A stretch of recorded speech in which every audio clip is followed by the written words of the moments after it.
رسول خدا صلی اللہ تعالی علیہ وسلم کے پاس ایک شخص آئے، آپ کو پتہ لگا ایک بندہ روزہ ہی رکھتا ہے، کھاتا کچھ نہیں۔ آپ نے فرمایا تو میرے سے آگے بڑھنا چاہتا ہے، میں کھاتا بھی ہوں روزہ بھی رکھتا ہوں، جس نے میرے اس عمل سے کے خلاف کیا اس کا تعلق میرے ساتھ کوئی نہیں۔ ایک نے کہا میں ساری رات عبادت کروں گا، میں کبھی سوؤں گا نہیں۔ آپ نے فرمایا میں اللہ کا نبی ہوں، میں سوتا بھی ہوں، اللہ کے آگے کھڑا بھی ہوتا ہوں، جو میرے آگے سے بڑھنے کی کوشش کرے گا اللہ اکبر، جو میرے عمل کے خلاف عمل کرے گا اس کا تعلق میرے ساتھ کوئی نہیں۔ ایک نے کہا میں ساری زندگی کھانا نہیں کھاؤں گا، بھوکا رہوں گا۔ آپ نے فرمایا میں کھاتا بھی ہوں، بھوکا بھی رہتا ہوں، پیٹ پہ پتھر بھی باندھتا ہوں، جو اس عمل کے خلاف کرے گا اس کا میرے ساتھ تعلق کوئی نہیں۔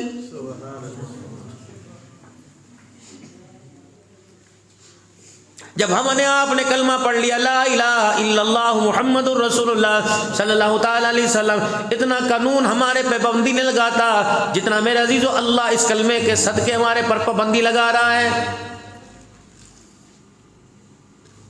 لا الہ الا اللہ محمد رسول اللہ صلی اللہ تعالی علیہ وسلم نہیں پڑھا تھا، تیری آنکھ بھی آوارہ تھی، تیرے پیر بھی آوارہ تھے، تیرا ہاتھ بھی آوارہ تھے، تیرا دل بھی ڈگمگاتا پھر رہا تھا، تیرا دماغ بھی غوطے کھاتا پھر رہا تھا، حرام کے حلال کے تیری زبان مزے چکھ رہی تھی، تیرے ہاتھ بھی حرام حلال پیسوں کے کرنسیوں کے مزے چکھ رہے تھے۔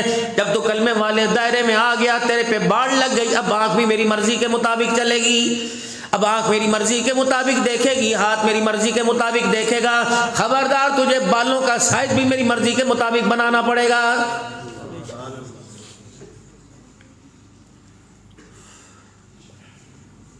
اب سارے ذرا ایک مرتبہ سناؤ غلامی رسول میں، زور سے غلامی رسول میں جو ہو نہ عشق مصطفیٰ۔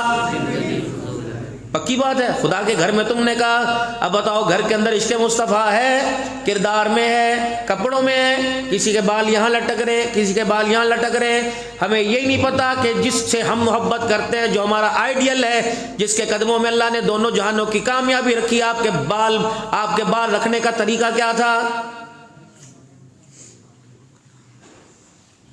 اللہ کے پاک پیغمبر صلی اللہ تعالی علیہ وسلم بیچ میں مانگ نکالا کرتے اور آپ اوپر کی طرف بال کو لے جایا کرتے۔ آپ نے فرمایا یہ سر کے بال اوپر کی طرف لاؤ، یہ بال نیچے کی طرف لے کے آؤ۔ اب میں ہوں تو غلام رسول، لیکن میرے چہرے پہ یہ بال کوئی نہیں، بتاؤ میرا تعلق ہے؟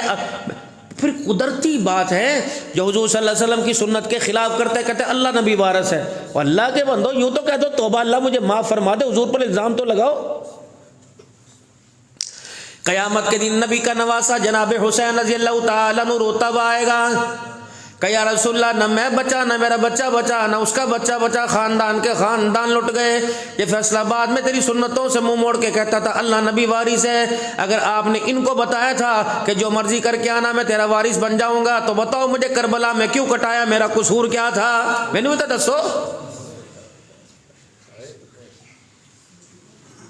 اپنوں کا کھا گئے، پرایوں کا کھا گئے، حرام نہ چھوڑا، حلال نہ چھوڑا، اور دکان پہ لکھ رکھا ھذا من فضل ربی۔ یا رسول اللہ 14ویں صدی کے مسلمان کو آپ نے ہر ایک کا حرام حلال کھانے کی اجازت دی تھی، تو میری اماں کا کیا قصور تھا جو بھوک کی وجہ سے مصلی پہ کڑی ہوتی گر جایا کرتی تھی؟